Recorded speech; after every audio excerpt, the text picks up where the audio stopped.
ನಾನು ಇದ್ದಂಗೆ ಸ್ಟ್ರೈಟಾಗಿ ಯಾವುದೋ ಫಿಲ್ಟ್ರ್ ಇಲ್ದಂಗೆ ಮಾತಾಡ್ತೀನಿ. ಅದಕ್ಕೂ ಮುಂಚೆ ಎಲ್ಲರಿಗೂ welcome back to my channel.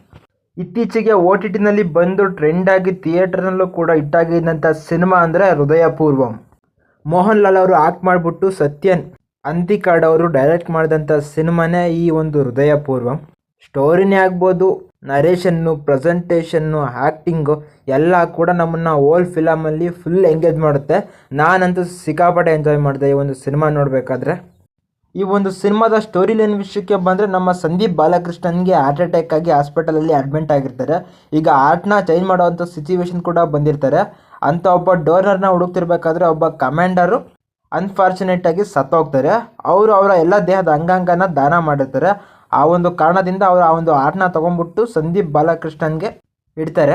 ಆ ಆರ್ಮಿ ಕಮಾಂಡರ್ ಮತ್ತು ಆತನ ಮಗಳಿಗೆ ಒಳ್ಳೆ ಬಾಂಧವ್ಯ ಇರುತ್ತೆ. ಹಂಗಾಗಿ ಪುಣೆಯಲ್ಲಿರೋ ಆರ್ಮಿ ಕಮಾಂಡರ್ನ ಮಗಳಾದಂಥ ಹರಿತಾ ಕೇರಳದಲ್ಲಿರೋ ಸಂದೀಪ್ ಬಾಲಕೃಷ್ಣನ ಹುಡುಕೊಂಡು ಆಕೆಯ ಎಂಗೇಜ್ಮೆಂಟ್ಗೆ ಕರೆಯೋದಕ್ಕೆ ಬರ್ತಾಳೆ. ಮತ್ತು ಎಂಗೇಜ್ಮೆಂಟ್ಗೆ ಹೋದಂಥ ಸಂದೀಪ್ ಬಾಲಕೃಷ್ಣನ್ಗೆ ಅಲ್ಲಿ ಯಾವ ಥರ ಅನುಭವಗಳಾದವು, ಒಬ್ಬನೇ ಒಂಟಿ ಜೀವನ ಸಾಗಿಸ್ತಿದ್ದಂಥ ಅವನ ಒಂದು ಜೀವನಕ್ಕೆ ಒಳ್ಳೆ ಅರ್ಥ ಎಲ್ಲಿ ಸಿಕ್ತು, ಇದನ್ನೆಲ್ಲ ಈ ಒಂದು ಸಿನಿಮಾದಲ್ಲಿ ನೀವು ನೋಡಬೇಕು.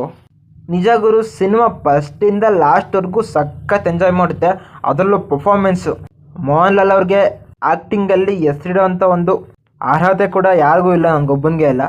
ಆ ಒಂದು ಕ್ಯಾರೆಕ್ಟರ್ಗೆ ಅವರು ಸಖತ್ ಜಸ್ಟಿಫೈ ಮಾಡಿದ್ದಾರೆ. ಇನ್ನು ಹರಿತಾ ಕ್ಯಾರೆಕ್ಟರ್ ಮಾಡಿರೋ ಮಾಳ್ವಿಕಾ ಮೋಹನ್ ಕೂಡ ಅವರ ಒಂದು ಕ್ಯಾರೆಕ್ಟರ್ಗೆ ಆ್ಯಕ್ಟಿಂಗ್ನ ಸಖತ್ತಾಗೆ ಮಾಡಿದ್ದಾರೆ. ಇನ್ನು ದೇವಿಕಾ ಆಗಿ ಆ್ಯಕ್ಟ್ ಮಾಡಿರೋ ಸಂಗೀತ್ ಮಹಾದೇವ್ ನಾಯರ್, ಇವರು ಕೂಡ ಇವರ ಒಂದು ಕ್ಯಾರೆಕ್ಟರ್ನ ಸಖತ್ತಾಗೆ ಪ್ಲೇ ಮಾಡಿದ್ದಾರೆ.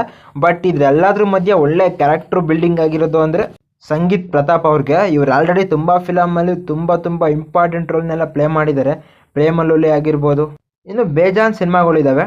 ಹಂಗೆ ಈ ಒಂದು ಸಿನಿಮಾದಲ್ಲೂ ಕೂಡ ಹಾರ್ಟ್ ಪೇಷಂಟ್ನ ಕೇರ್ ಟೇಕರ್ ಆಗಿಬಿಟ್ಟು ಮೋಹನ್ ಲಾಲ್ ಅವರ ಜೊತೆಗೆ ಸಖತ್ತಾಗಿ ಆ್ಯಕ್ಟಿಂಗ್ ಮಾಡಿದ್ದಾರೆ.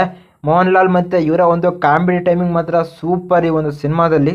ಅದರಲ್ಲೂ ಜೆರ್ರಿ ಡೈಲಾಗ್ಸ್ ಹೊಡೆದಾಗೆಲ್ಲ ನಮ್ಮ ಮುಖದಲ್ಲಿ ಸಖತ್ ನಗು ಬರುತ್ತೆ. ಇವರ ಒಂದು ಕ್ಯಾರೆಕ್ಟ್ರು ಸಿನಿಮಾಗೆ ಒಂದು ಪ್ಲಸ್ ಪಾಯಿಂಟ್ ಅಂತ ನನಗನ್ನಿಸ್ತು. ನಿಜವಾಗ್ಲೂ ಫ್ಯಾಮಿಲಿ ಜೊತೆ ಕೂತ್ಕೊಂಡು ಆರಾಮಾಗಿ ಎಂಜಾಯ್ ಮಾಡ್ಬೋದಂಥ ಸಿನಿಮಾ ಇದು.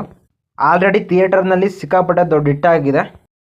ಈಗ OTTನಲ್ಲಿ ಜಿಯೋ ಹಾಟ್‌ಸ್ಟಾರ್ನಲ್ಲಿ ಸ್ಟ್ರೀಮ್ ಆಗ್ತಾ ಇದೆ. ಯಾರಾದರೂ ನೋಡಿಲ್ಲ ಅಂದರೆ ನೋಡಿ.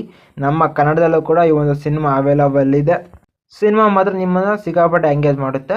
ಇದು ನನ್ನ ರಿವ್ಯೂ ಆಗಿತ್ತು. ನೀವು ಆಲ್ರೆಡಿ ಸಿನಿಮಾನ ನೋಡಿದ್ದೀರಾ, ನಿಮ್ಗೆ ಯಾವ ಥರ ಎಕ್ಸ್ಪೀರಿಯನ್ಸ್ ಆಯಿತು ಅನ್ನೋದನ್ನು ಕಮೆಂಟ್ ಮಾಡಿ. ಸೊ ನೋಡ್ತಿರೋರು ಒಬ್ಬರು ಇಬ್ಬರು ಗೈಸ್, ನೀವಾದರೂ ನನಗೆ ಸಪೋರ್ಟ್ ಮಾಡಿಲ್ಲ ಅಂದರೆ ಹೆಂಗೆ? ಸೊ ಸಪೋರ್ಟ್ ಮಾಡಿ. ನಾನು ಮತ್ತೆ ಸಿಗ್ತಾ ಇರ್ತೀನಿ. ಬಾಯ್.